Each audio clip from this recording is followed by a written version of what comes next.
bird on a tree. I'm just sitting here. I got time. It's clear to see. From up here, the world seems small. We can sit together. It's so beautiful, you and me. We meant to be in the great outdoors, forever free.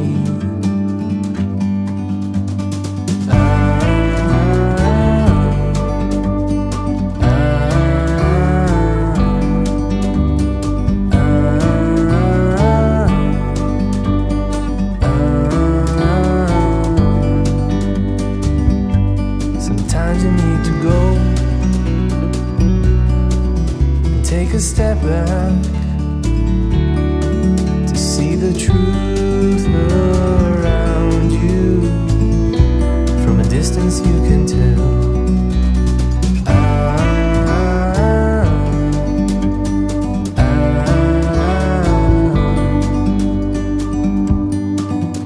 You and me were meant to be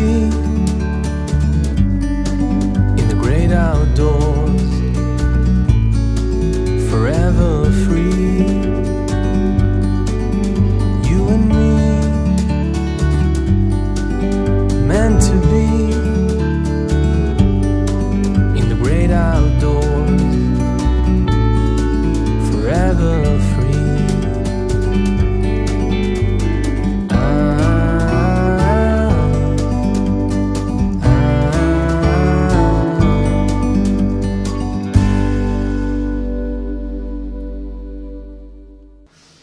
지리학도로 문장의 말씀을 해석해 본다면 파도는 바닷물의 깊이하고 관련이 있거든요. 밀물 썰면 이제 얕을수록 이동거리가 길어지는데 파도는 바닷물의 깊이하고 관련이 있기 때문에 바깥바다의 면에 있는 데가 확실히 강합니다. 그러니까 문장의 말씀이 지리학도가 해석해가 이런 말씀이죠. 네, 한쪽은 아무래도 파도가 강할수록. 그래서 이제 여기 안면도 항목인데요. 아까 같은 지도를 이렇게 보시면 여기는 해발고도가 조금 낮긴 하네요. 불포보다는 230이었는데 여기 한 20m 이상 높은 데가 있었는데 얘는 뭐 20m 이하니까 150, 네. 15.1 17.4 네, 요 정도밖에 안 돼요. 한 5가 낮은데. 네, 훨씬 낮습니다. 그렇죠. 그 다음에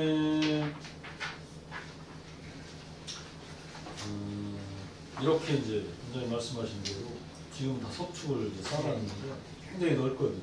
근데 이제 순전히 사람 힘으로 하지는 이제 않았겠지만 파도가 분명히 깎아낸 부분이 있겠지만 어쨌든 굉장히 큰 공사를 사람 힘으로 한 거는 이제 맞으니까 암석도 약하고 파도도 센 곳인데 예를 들어서 파괴에서는 양쪽에 초수를 막아야 되는 거는 여기나 거기나 같으니까 그런 부분들은 극복을 한 거잖아요. 그런 면에서 이제 문제 제기를 해보는 거죠. 그 다음에 이제 세 번째 말씀드리고 싶은 것은 돌을 다루는 기술에 대해서는 화강암이라는 돌인데요. 우리나라에 이제 돌로 만든 건축물이 대부분 이걸로 되어 있는데 우리나라 이제 고대 건축물의 뭐 어떤 대명사격의 하나가 이 석굴암이지 않습니까? 석굴암은 뭐 어떻게 보면 규모가 뭐 서양의 뭐 대리석 건물 이런 거에 비해 작아서 효과절하를 하기도 하지만 우리 이용준 선생님은 그런 거에 필적할 만한 대단한 작품이다 이렇게 말씀을 하셨어요. 문화유산 답사기에서. 근데 왜 그런 말씀을 하시느냐면 이게 도움이잖아요. 도움. 천정이. 근데 이제 뭐 우리 다리 옛날 다리 보면 홍해문. 그래서 사실 바위를 마름모로 절묘하게 각도를 맞춰 깎아야 이 다리를 놓을 수 있잖아요. 근데 얘는 그 정도가 아니라 위에 가운데가 또 솟아있거든요. 그렇죠. 네. 천장 전체를 동그랗게. 그러니까 다리 놓는 기술 더하기 가운데 부분이 올라가게 하는 기술. 그래서 그 이용준 선생님의 말씀에 따르면 화강암을 정 12면체로 깎아야 된답니다. 화강암을 정 12면체로 깎는 기술이 있지 않으면 이걸 못 맞는데요. 그렇다면 이제 이건 통일신라 때 거지만 이미 우리나라에 굉장히 화강암을 다루는 기술이 고도로 발달되어 있었다. 그런 뜻을 해석할 수 있지 않을까 생각하거든요. 근데 이제 이 돌들은 어디선가 따라왔으니까 자르는 기술, 굴포에는 사실 자르는 기술만 있으면 되니까요. 자르고 깎아내고 이런 기술만 있으면 되니까 거기다가 이제 미세하게 이런 세공하는 기술까지 가지고 있었으니까 정말 돌이 단단해서 못 팠다는 말에 조금 문제 제기를 해볼 수 있지 않나 그런 말씀이고, 그 다음에 이제 갯벌이 이제 방해를 했고 또 계속 무너뜨리고 이랬다는 기록들이 나오고 있는데 이거에 대해서도 또 반대 의견을 한번 제시해보자면 조수를 막는 토목 기술들이 이제 꽤 발달돼 있었다 그런 증거들이 이제 있습니다. 근데 저는 이제 간척하는 과정으로 말로만 들었지 이렇게 직접 보지는 못했는데 혹시 이제 원장님은 그 전에 이렇게 뭐 아주 현대적 기술이 동원되지 않은 간척 과정이나 이런 걸 좀 보신 적 있으신가요? 이야기는 많이 듣고 네. 어려서 좀 보긴 했죠. 태안은 사실 역사적으로 보면 그 땅이 아주 작은 땅이에요. 전부 지금 전 간척지가 한 3분의 1 이상입니다. 그러니까 태안은 내포에서 비산 비녀 비야라고 했고 밭과 여러분들이 지금 태안을 가시다 산과 산 사이에 물장이는 말하자면 옛날에 태안이 가지고 있는 돌의 전부고 조금 넓은데 조금 평야 가지고 있는 건 전부 바다라고. 그래서 그 간척 사업은 일제시대 이전에도 했죠. 그건 바지개로 흙을 쳐다가 또 도마지기도 만들고 이 지도상에 쏙 들어간 데 같은 데는 이렇게 건너다 보면 저기 육지인데 이렇게 송골 마냥 들어왔으면 흙져다 싸서 논을 만드는 거예요. 그런 논을 대개 수문각이라고 했어요. 거기다가 막으면 비가 오면 물이 빠져야 될 거 아니에요. 막은 돈. 조그맣게 수문을 내는 거예요. 돈으로. 물만 빠지게. 바닷물이 들어올 때는 막고 홍수가지면 빠져야 돼. 그래서 그런 수문이 있는 논이다 해서 수문답이라고 했는데 골짜기마다 이제 돈이 있어야 쌀밥을 먹을 거 아닙니까? 그래서 그런 게 많았고 그 뒤로 그러니까 이제 일제 시대에 가장 크게 간척 사업한 곳은 대단한 간척이에요. 수많은 간척 사업이 일제 시대도 있었지만 대단한 간척 사업은 지금 안흥을 가다 보면 그는 안길이가 나올 거예요. 그러니까 그는 소재지를 가기 전에 벌판 양쪽에 큰 수령리 저수지가 있고 거기가 안길이라고 하는데 안길이 벌판도 일제 전에 막은 거예요. 일제 강점. 그리고 일제 강점기 1940년대가 40년대쯤 아니면 35년대쯤에서 우리 전경님이나 이 선생님 아시겠지만 장명수 들판 알죠? 장명수라고 워낙 거기가 일제 시대 때 막았었어요. 그래서 거기를 누가 막았느냐면 태안 사람이 막은 게 아니라 우리나라에서 조선 민속학회를 만들었던 송석하라는 분이 있어요. 근데 그 양반이 우리나라 민속학회를 근데 그 양반이 좀 뛰어난 울산분이에요. 태안분이 아니고 서울분도 아니고 울산분인데 좋은 일도 많이 했지만 아주 친일파였었어요. 그래서 그 사람이 만들어서 그 민속학회를 조선민속학회를 만들어서 일제 침탈로 사라져가는 민속학을 다 발산하는데 막은 공은 있죠. 그 공은 있는데 이제 치리를 했던 공이고 공산탈출 같은 게 살아남은 게 그 양반다. 그래서 호불호가 분명한데 울산에 있는 송복하 씨가 여기를 막는 거예요. 너무 쉽죠. 그런데 그분이 먼저 막은 건 해미를 막았어요. 해미 비행장에 있는데 덕지천이라는 데 간척사인데 울산하고 일본에 일찍 개화를 해서 좀 재력이 있고 조선 총독부 관료들과 교류가 있으니까 전국을 많이 돌아다니고 이런 데는 장비가 없잖아요. 전부 위협동하는데 돈을 조금 들이고 넓은 땅을 있는 데를 찾은 거지. 그래서 해미 덕지천이 있는 거. 그러니까 지금 공군비행장 있는 그 들판 쪽에 해미 입성. 거기를 한 대비 여기를 했어요. 나중에 그분이 마리포 땅도 샀어요. 그 양반 아들도 이제 인속학 쪽에 있는데 송석하 씨라는 그분에 대한 책은 오성민 박사가 쓴 책이 있어요. 그 인속학회와 송석하라는 책이 읽어보시면 그렇게 하고 그 이후로는 이제 뭐 간척사업이 활발했는데 가장 활발했던 건 1904 한국전쟁이 끝나고 1900 휴전이 53년이 됐으니까 55년 넘어서 60년대 말까지. 그래서 이제 박정희 정부가 들어서 미국의 인연농산 그래서 뭐 410, 420 그런 넘버가 붙어서 그 이게 밀가루로 가져오는 그 넘버예요. 그래서 4.1 안면도 저 어디 창길이 어디가 5천 개 이름도 지금 410 뭐 그렇게 나와요. 4.5천 근데 최고로 그때 미국 인연농산으로 막아서 최고 큰 간척지가 오남의 대야도라고 하실 거예요. 선생님 아실 거 옛날에 거기 저 누가 보리밭 했던데 그 넓은 간척지. 그 대야도 간척지가 끝도 안 보이죠. 그렇게 하고 그러면서 이제 70년대에 더 큰 데는 레이비지고 이제 그 뒤로는 뭘 막으려면 환경 문제가 이제 됐죠. 가난한 때는 먹고 사는 문제 때문에 아무나 막으면 되는 거예요. 모항 앞에도 그 넓은 뜰도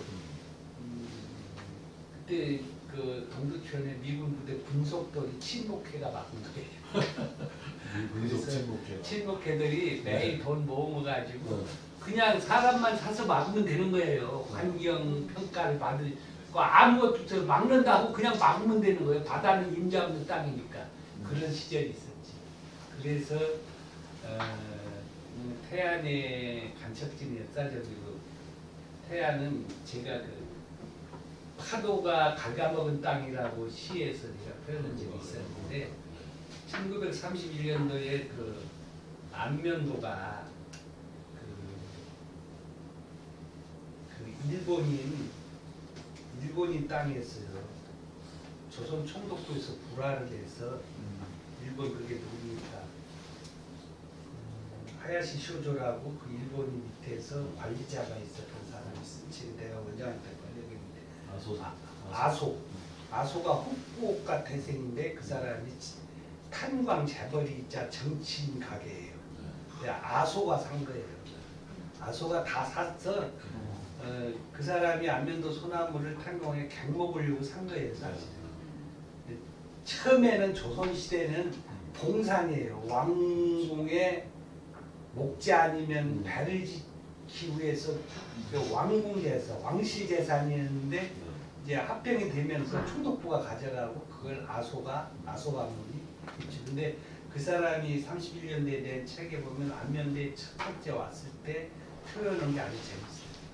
포도송이 같은 땅이라고 해서 포도송이 같은 포도를 이렇게 잡으면 들쭉날쭉 하잖아요. 그러니까 그 파도가 잠식했기 때문에 그렇게 그때는 간척 사업을 안 했다는 소리죠.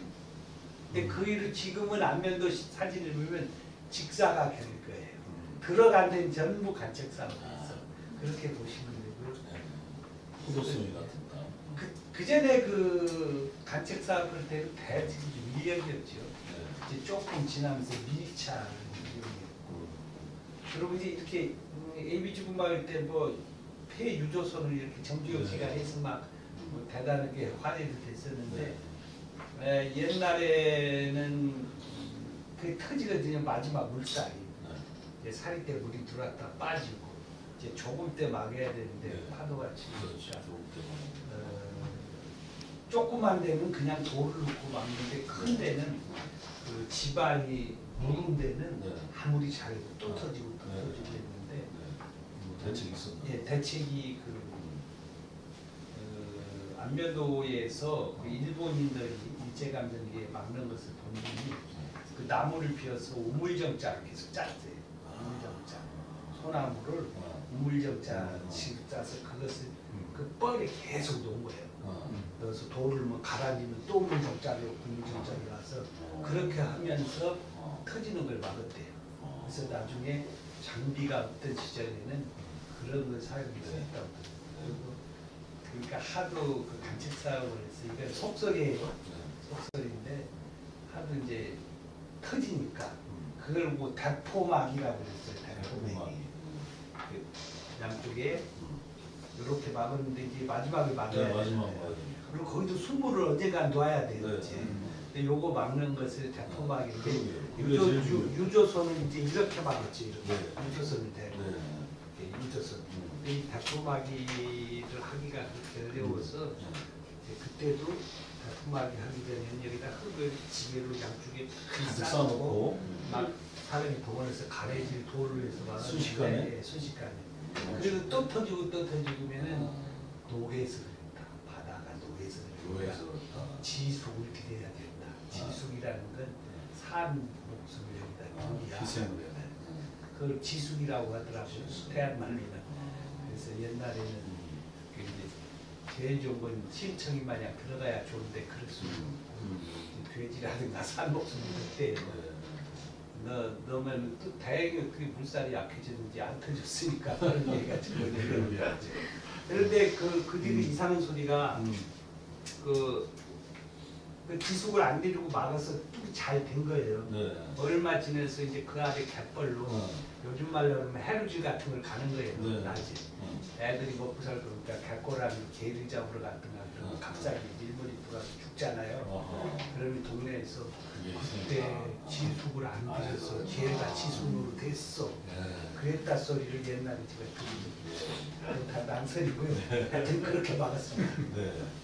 그러니까 이제 일제강점 이전에도 어쨌든 규모가 작아도 막는 수 있으니까. 지난번 최 작가님하고도 말씀 나눌 때 뭐 이렇게 하고 무슨 하루 일하면 그런 말씀 안 하셨었나요? 겉벌이 3마리. 겉벌이 3마리를 얻는다. 그 정도 땅이 나온다. 그래서 그때 원막을 조그망을 원을 이렇게 막잖아요. 원 여기서는 제방을 간척사하고 원이라고 해요. 원뚝을 막는데 뚝자를 떼는 원막을 딱 그런데 원을 막으면서 논이 되잖아요. 이제 수문답이 돼요. 아까 얘기 때 앞에 또 하나 막아요. 이렇게 좁고 이 지주가 이제 그동안에 돈을 많이 벌었어. 막을 만큼 품값이 생겼어. 2마지기 부리는 하던 분이 한 10마지가 생겨서 매년 하다 보니까 돈이 모아졌을 거 아니에요. 그럼 사람을 동원해서 또 막으면 여기 숨은 납은 구원론. 구원론이 되고 여기는 신원론.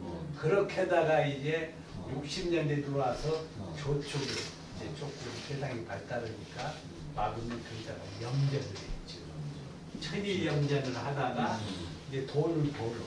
그러면 염전주가 염전했던 것을 논으로 만들어서 팔고 더 앞으로 몇 발짝 나가서 또 막는 거예요. 그래서 한 마을에 갯마을에 가면 지금도 경지정리 하기 전에는 유난히 논둑이 높고 큰 데가 있어요. 이렇게 낮은 논둑이 있다가 몇 개 가면 큰 게 있어요. 거기는 제일 먼저 못 막은 거, 조금 가다가 또 막은 거, 또 막은 거, 또 막은 거 됐는데 지금은 군에서 경지정리해서 신원론과 구원론을 다 판하게 해서 경지정리했기 때문에 간척지의 흔적이 다 사라졌어요. 그게 사라졌겠네요. 예, 사라졌어요. 그래서 구원론, 신원론 했는데 구원론은 발음하기가 너무 불편하잖아요. 그러니까 구원, 신원 그렇게 불렀죠. 논은 빼고. 펴는 게 제일 좋아요. 우리 또 네포 사투리가 경제성을 추구. 아우, 충청도 사람이 경제성 없지 언어에서. 그래서 이제 이런 말씀 부탁드렸던 게 말하자면 이제 조수를 막는 기술도 사실 꽤 진전한 기술을 갖고 있었다. 그런 말씀을 이제 드려보려고 하는 건데요. 실제 우리 태안도 그렇지만 화면에 보이는 게 강화도입니다. 강화도의 관측은 아주 유명한데요. 대한민국에서 제일 유명한 곳이 강화도. 네. 그리고 뭐 아시다시피 이제 몽골 침입 때 거기 이제 머물면서 이제 먹고 살아야 되니까 그때부터 관측을 해서 이미 고려 때부터 지금 이 그림이 고려 때죠. 고려. 이때 이 부분들이 빨간색 부분이 관측됩니다. 태안의 관측 역사는 강화도다 되네. 애기씨. 강화도를 가보시면 알겠지만 강화도 산 하나 삐쭉 있었지도 맞아. 다 섬이었고 그걸 다 연결해서 지금 만들었어요. 교동도에서부터 관측사업이 엄청 활발했죠. 그래서 이제 하여튼 뭐 그런 예들을 보면 조수를 막는 토목 기술도 꽤 진전되었을 거다 이렇게 이제 추정을 해보는 거고요. 그다음에 조금 이제 관계가 약간 있는 아니 관계가 있는 듯 없는 듯한 건데 만약에 이제 뚫었더라면 아까 원장님 말씀하신 대로 안면도만큼은 아니지만 뭐 밀물 썰물 약간의 파도 같은 게 좀 더 넓혀주는 역할도 작전을 했을 수도 있고. 그렇죠. 네. 근데 이제 이 그림은 뭐 지난달 토크 때 이제 보여드렸던 그림인데 아는 양인데요, 아는 양. 그래서 썰물 때 이제 이렇게 됐던 데요, 밀물 때는 이제 이렇게 되는데 여기 밀물의 방향이 이쪽 왼쪽에서부터 이렇게 올라오거든요. 그렇죠. 아래에서. 네. 그래서 이제 위쪽으로 이렇게 올라가는데 전에도 관장봉 말씀 해주셨었는데 예. 그 물의 방향을 배들이 이용하고 이제 갔다는 말씀 그렇죠. 해주셨었는데 한번 그 얘기를 다시 한번 해주시면. 지금 네. 사진에 보면 네. 여기 친진대교가 오른쪽 사진에 네. 저기도 오른쪽 네. 거거든요. 오른쪽. 왼쪽에는 지금 신인도를 건너다 보는 거거든요. 네. 그러니까 옛날에는 신진도가 그 칠시들 몇몇이 살고 네. 나루로 안흥에서 나루대로 건너다녔어요. 네. 이게 70년도 후반에 신진대교가 네. 있었거든요. 옛날 가는 그래서 모든 배가 안흥항, 지금은 신진도 항에서 이렇게 가는데 그 신진도하고 안흥 사이로 모든 배가 다녔어요. 근데 왜 그렇게 다녔냐면 가장 안전한 항. 박보다는 오히려 안 해가. 그래서 옛날부터 안흥을 팔풍대석이라고 불렀어요. 팔풍대석. 그러니까 8군데서 바람이 불어도 안전한 자연 생김새다. 그래서 뱃사람들이 모항에 있는 옛날 뱃사람들 안흥이야 배대는 팔풍대석이지 그 소리를 했잖아요. 8군데서 바람이 불어도 너울이 없어서 너울이 배가 없다. 부딪혀서 깨질 염려가 없다. 가장 안방 같은 곳이다. 그런 뜻이. 팔풍대석의 뜻이 네.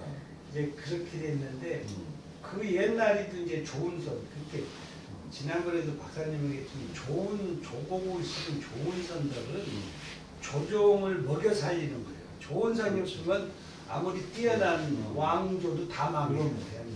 국가 재정이. 재정을 거기서 이렇게 재정이 없으면 나라 망해요. 지금도 망하려고 하고 있잖아요. 하여튼 그래서 그 신진도가 사실은 옛날엔 신진도가 아니고 화정도예요. 화정도. 이렇게 새로 지인을 그 1814년인가 언제쯤 지금의 안흥성에 있던 수군 지인을 네. 한 14년 동안 신진도로 옮겼었어요.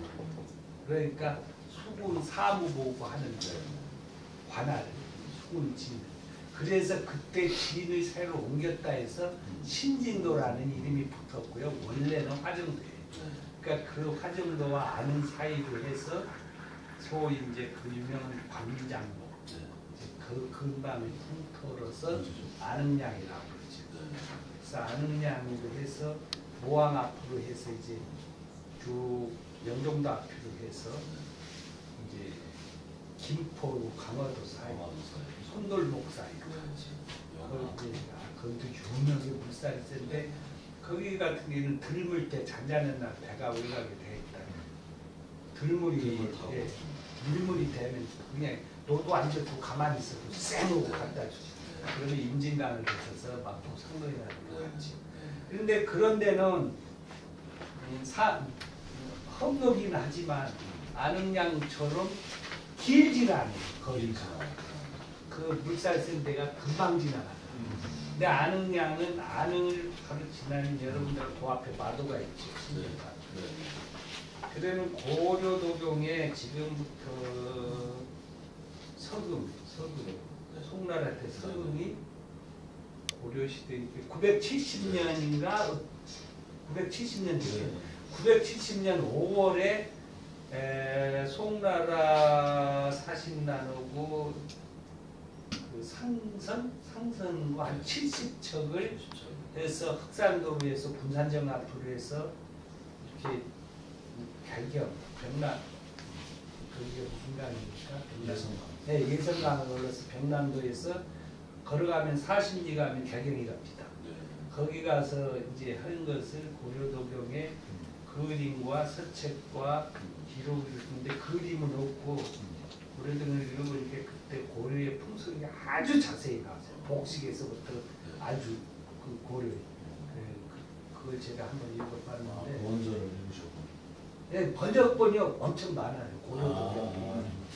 그런데 그 그림이 몇십 책이 있는데 그림이 없어졌대요. 소실됐다고. 네, 소실되고 그 글만 있어요. 말하자면 여기 항해기죠, 조선.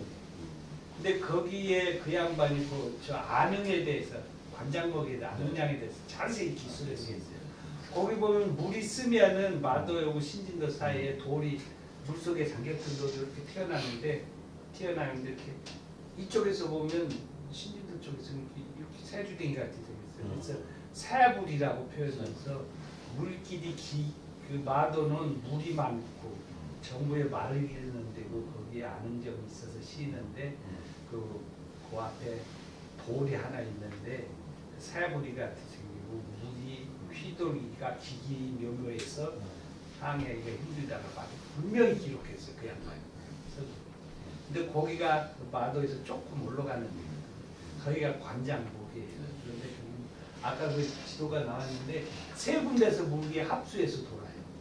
근소만 오고 파도리 앞에 우회계의 물이 거기서 돌아서 마도 뒤로 일부 빠지고 지금 현재 신진도와 안흥 사이로 빠지거든요. 그러니까 아까 박사님이 밀물 때 올라간다고 했잖아요. 그러니까 잠자는 날 파도가 안 쳐 바람이 안 불어도 관장목 그 물이 합수하는 데를 배를 타고 가보면 막 강물이 흐르는 것 같아요. 겉표면은 잠자는데 막 부글부글하면서 흘러요. 그러니까 조그만 바람이 불면은 썰물 때는 감이 올라를 못 가요. 썰물 때는 위에서 내려오는데 그걸 엔진도 없는데 어떻게 올라가지? 그래서 나중에 기계배들도 그 후에 70년대에 이제 배들도 엔진을 장착했는데요. 썰물이나 밀물을 거슬러서 관장목을 갈 때는 기계가 깨지는 소리 난다고 했어요. 그건 뭐는 우리가 차를 운전할 때 고개를 올라갈 때 막 짐 싣고 올라갈 때 큰 엔진 하듯 기계 깨지는 소리 난다. 그 정도였는데 예전에 한국에 노루저터나 도시로 했을 때는 위험이죠. 그런데 거기가 그렇게 물결이 사나웠고 그 나중에 그 도자기 같은 것이 발견됐던 것은 막상 거기선 발견을 못했어요. 관장복에서. 그냥 배가 파서는 갖다 내려가는 거야. 한참 아래 내려가서 배샘이나 어디에 파묻힌 걸 찾은 거지. 그러니까 그러한 좋은 선이 우리가 기록으로 남은 거기를 얼마나 많은 세곡선과 좋은 선과 상선과 사람이 피해를 입었겠어요. 그러니까 이 고려 때부터 한양에서 이 멀고도 멀고 충청도 땅 끄트머리에 박힌 여기에 운하를 파겠다고 그때 조정의 최고의 머리들이 맞댔다는 것은 나라의 조정의 위기가 백척간도에 쓴 거예요. 안흥량 때. 그렇죠. 그래서 태안이 가장 자랑할 것은 안흥량 관정입니다. 다른 데 관광할 게 아니라 여기가 이시조선이나 고려 왕건조선을 위태롭게 했던 가장 위험한 데라고 최고의 관광지죠. 그런데 최 선생님은 우리 한번 그 배 타고 가보셨죠. 그날 되게 잔잔했는데도요. 다들 앉아놓고 엔진을 끄고 있으면 순식간에 배가 잘 흔들려요. 그 큰 배가.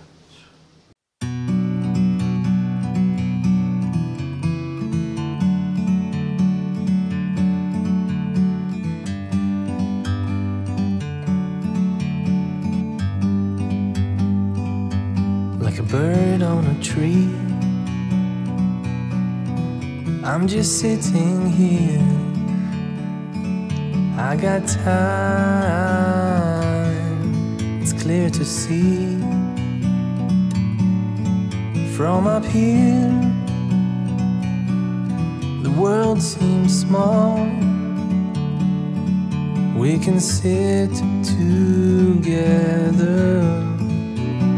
It's so beautiful, you and me. We meant to be in the great outdoors, forever free.